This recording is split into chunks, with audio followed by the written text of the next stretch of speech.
هل تصدق أن أشرف حكيمي لم يحصل على إجازة منذ 3 سنوات؟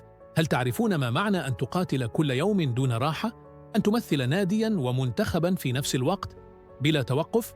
هذا بالضبط ما يعيشه النجم المغربي أشرف حكيمي.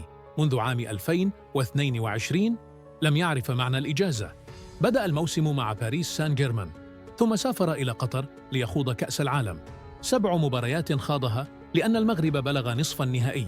عاد إلى باريس واستكمل الموسم ب33 مباراة. وعندما انتهى الموسم وذهب الجميع في عطلة، ذهب حكيمي إلى كأس إفريقيا، وبدلاً من الراحة في صيف 2023 واصل اللعب مجدداً. وفي موسم 2023 إلى 2024 لعب 40 مباراة مع باريس، دوري، كؤوس، دوري أبطال أوروبا.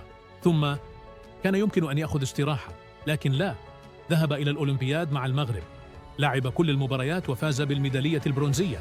ثم جاء هذا الموسم الأصعب على الإطلاق، لعب 48 مباراة وفاز بكل شيء حتى دوري أبطال أوروبا.